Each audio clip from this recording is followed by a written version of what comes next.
Hello student, पहलवान खुदी group of college के यूट्यूब चैनल पर आपका स्वागत है।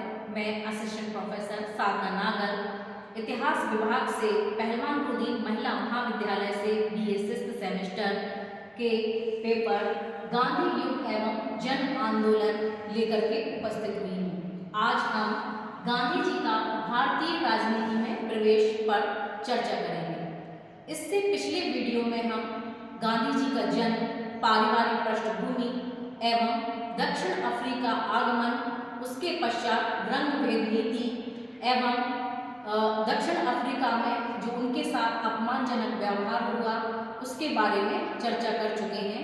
आइए अब हम देखते हैं कि गांधी जी ने राजनीति में किस प्रकार प्रवेश किया एवं महात्मा गांधी जी को ऐसा कब लगा कि ब्रिटिश द्वारा भारतवासियों पर किस प्रकार से परेशान किया जा रहा है। तो इस वीडियो में हम ये देखेंगे।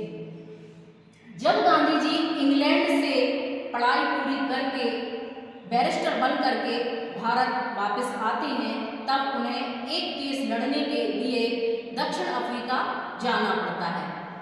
तो यह केस था सेठ अब्दुल करीम का। ये सन 1893 ईस्वी में सेठ अब्दुल करीम, जो कि एक व्यापारी था, भारतीय व्यापारी था, उसका केस लेकर के दक्षिण अफ्रीका जाते हैं।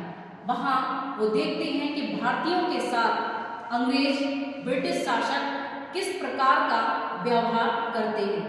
अंग्रेज वहाँ पर भारतीयों के साथ रंग भेद नीति का अनुसरण करते हैं और भारतीयों को कुली कह करके संबोधित करते हैं। चूंकि गांधी जी बैरिस्टर थे, इसलिए उन्हें बैरिस्टर कुली कहकर अपशब्द कहकर बुलाते थे। तब उन्होंने दक्षिण अफ्रीका के शहर प्रिटोरिया जाते समय उनके साथ एक घटना होती है। जब गांधी जी प्रिटोरिया जा रहे थे तो ट्रेन में फर्स्ट एसी का उन्होंने टिकट भी लिया था। वहाँ एक अंग्रेज उनको उस रेल के डिब्बे से उतार देता है और उतार करके गांधी जी को पटरियों पर खड़ा कर देता है। ये इस अपमानजनक घटना से गांधी जी को बहुत आहत पहुंचता है। तब गांधी जी वहां पर दक्षिण अफ्रीका में ही आंदोलन की शुरुआत कर देते हैं और भारतवासियों को अंग्रेजी शिक्षा देते हैं ताकि उनमें निष्ठा और स्वाभिमान जागे। और इस प्रकार से गांधी जी भारतीयों में आंदोलन की शुरुआत कर देते हैं और इसमें वो सफलता भी प्राप्त करते हैं। इसके पश्चात जब गांधी जी की दक्षिण अफ्रीका से भारत वापसी, गांधी जी जनवरी 1915 ईस्वी में भारत वापस आते हैं। तब उनका जो नेतृत्व है, उस नेतृत्व को देख करके लोग उन्हें राजनीति में आने के लिए कहते हैं। और उनके जो राजनीतिक गुरु थे वो थे गोपाल कृष्ण गोखले।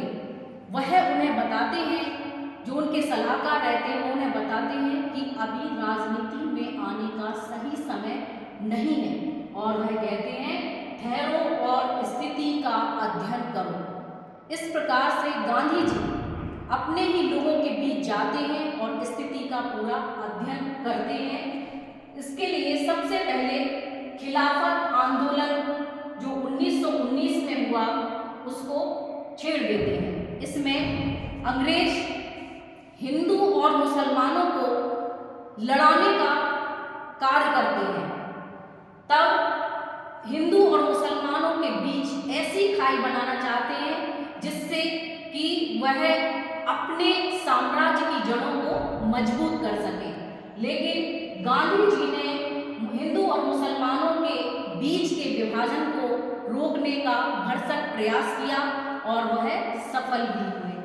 इसके बाद इस खिलाफत आंदोलन की सफलता के बाद असहयोग आंदोलन 1920 में छिड़ जाता है। गांधी जी लोगों को समझाते हैं कि हमें स्वदेशी चीजों का प्रयोग करना चाहिए और विदेशी चीजों का बहिष्कार करना चाहिए। इस मंशा से गांधी जी असहयोग आंदोलन छेड़ देते हैं और कलकत्ता शहर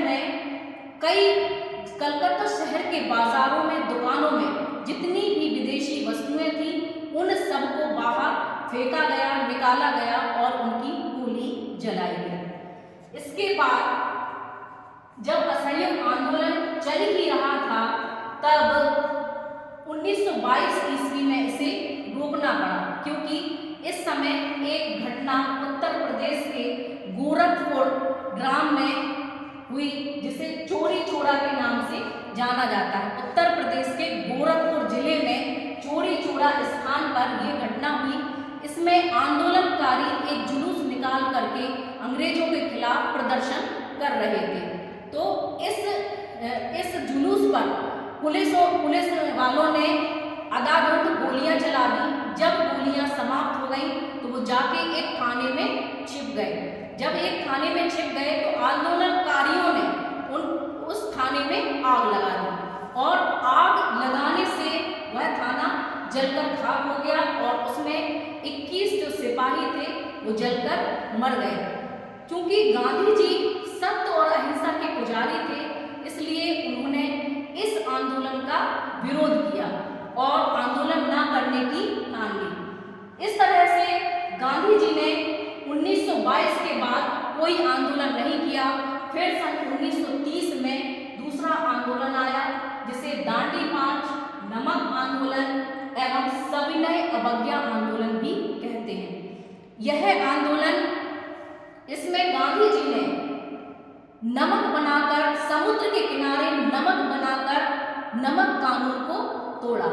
तो ये थे कुछ गांधी जी के आंदोलन कि गांधी जी किस प्रकार से मजबूर हुए राजनीति में आने के लिए और एक कुशल नेतृत्व के कारण ही उन्होंने देश को संभाला और सही राह दी और एक सत्य और अहिंसा के बल पर अपने देश को स्वतंत्र कराया।